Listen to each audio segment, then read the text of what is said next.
Every month, millions of women try to conceive. In my clinical practice, I've learned something many textbooks overlook. The body rarely says no. It says not yet. Your reproductive system is not fragile. It's highly intelligent. And when it senses stress, inflammation, or nutrient depletion, it doesn't shut down. It adapts. In biology, we call this adaptive fertility suppression, a protective mechanism that temporarily reduces reproductive function to conserve energy when the body perceives survival risk. This isn't failure, it's physiology. When your brain detects chronic stress, the hypothalamus releases CRH, which triggers cortisol production and down-regulates reproductive hormones. Low levels of key nutrients, zinc, iron, omega-3 fatty acids, further impair ovulation and egg quality. Your body is simply reallocating resources. It prioritizes survival over creation. So the real question isn't, what's wrong with me? It's, what is my body responding to? Research shows that many cases of so-called unexplained infertility are linked to metabolic and inflammatory factors, not anatomical defects. We see this in lab tests every day: low ferritin, B vitamin deficiencies, elevated cortisol, disrupted sleep.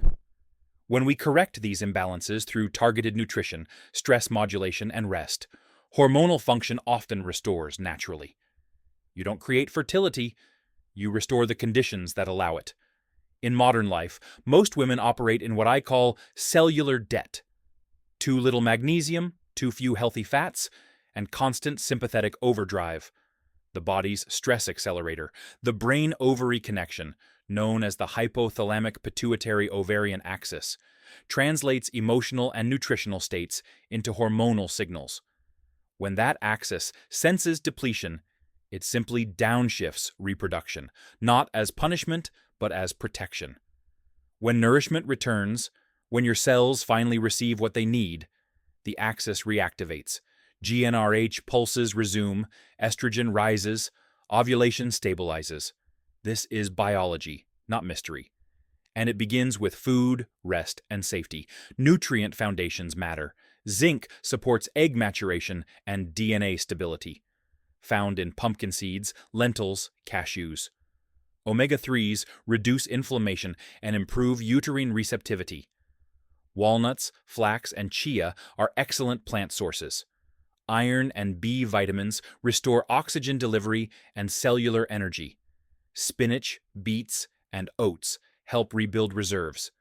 Antioxidants, berries, pomegranate, green tea protect reproductive cells from oxidative stress. Healthy fats, avocado, olive oil, almonds, provide the signal of metabolic safety. There is enough.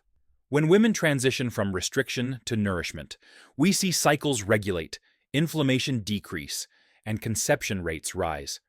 It's not magic, it's metabolism. And there's one more system we can't ignore: the nervous system. Fertility is not only hormonal, it's neurological. When cortisol stays high, the brain interprets the world as unsafe and suppresses reproductive signaling. But when you slow down, breathe, and rest, the vagus nerve activates the parasympathetic state, the physiology of openness. Fertility begins in calm. It's born in the chemistry of safety, not urgency.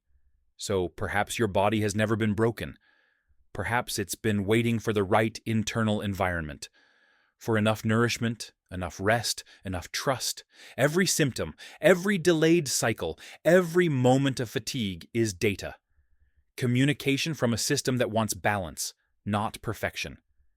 When you feed that system what it truly needs, it remembers how to create, not through force, but through equilibrium.